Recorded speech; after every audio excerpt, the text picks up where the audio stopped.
Welcome to the Bible in Slow English. Today's reading is Matthew chapter 22.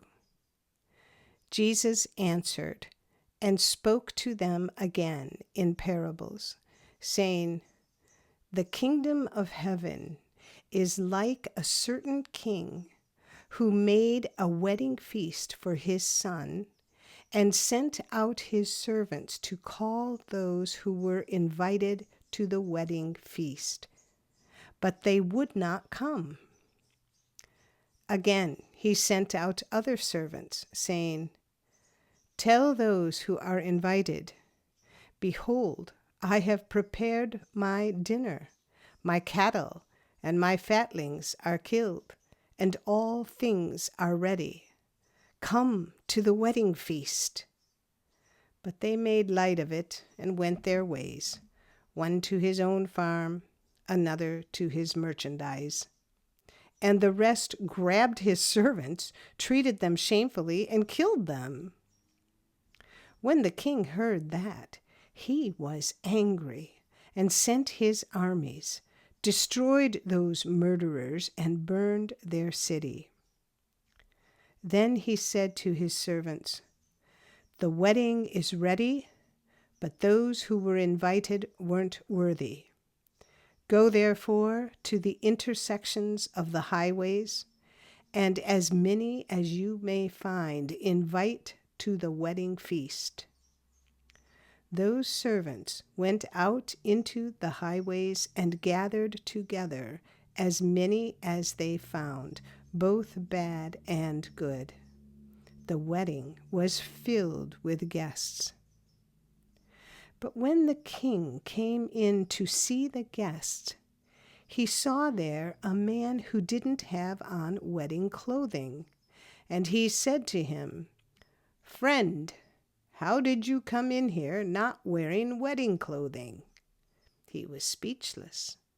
Then the king said to the servants, 'Bind him hand and foot, take him away, and throw him into the outer darkness. That is where the weeping and grinding of teeth will be. For many are called, but few chosen.' Then the Pharisees went and took counsel how they might entrap him in his talk. They sent their disciples to him along with the Herodians, saying, 'Teacher, we know that you are honest and teach the way of God in truth, no matter whom you teach, for you aren't partial to anyone. Tell us, therefore, what do you think? Is it lawful to pay taxes to Caesar or not?' But Jesus perceived their wickedness and said, 'Why do you test me, you hypocrites? Show me the tax money.' They brought to him a denarius. He asked them, 'Whose is this image and inscription?' They said to him, 'Caesar's.' Then he said to them, 'Give therefore to Caesar the things that are Caesar's, and to God the things that are God's.' When they heard it, they marveled and left him and went away. On that day, Sadducees, those who say that there is no resurrection, came to him. They asked him, saying, 'Teacher, Moses said, if a man dies having no children, his brother shall marry his wife and raise up offspring for his brother. Now, there were with us 7 brothers. The first married and died, and having no offspring, left his wife to his brother. In the same way, the second also, and the third, to the 7th. After them all, the woman died. In the resurrection, therefore, whose wife will she be of the 7? For they all had her.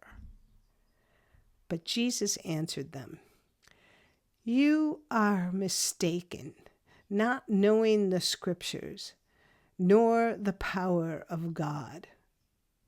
For in the resurrection they neither marry nor are given in marriage, but are like God's angels in heaven. But concerning the resurrection of the dead, haven't you read that which was spoken to you by God, saying, I am the God of Abraham, and the God of Isaac, and the God of Jacob? God is not the God of the dead, but of the living. When the multitudes heard it, they were astonished at his teaching. But the Pharisees, when they heard that he had silenced the Sadducees, gathered themselves together. One of them, a lawyer, asked him a question, testing him. Teacher, which is the greatest commandment in the law? Jesus said to him, You shall love the Lord your God with all your heart, with all your soul, and with all your mind. This is the first and great commandment. A second likewise is this: You shall love your neighbor as yourself. The whole law and the prophets depend on these 2 commandments. Now, while the Pharisees were gathered together, Jesus asked them a question, saying, What do you think of the Christ? Whose son is he? They said to him, Of David. He said to them, How then does David in the Spirit call him Lord, saying, The Lord said to my Lord, Sit on my right hand until I make your enemies a footstool for your feet? If then David calls him Lord, how is he his son? No one was able to answer him a word, neither did any man dare ask him any more questions from that day forward. This is the end of Matthew 22. Come again to listen to the next chapter. Find our link to our website in the description below. And if you found our podcast helpful, please like us, subscribe, and share us with your friends. This is Janet Benish, your reader.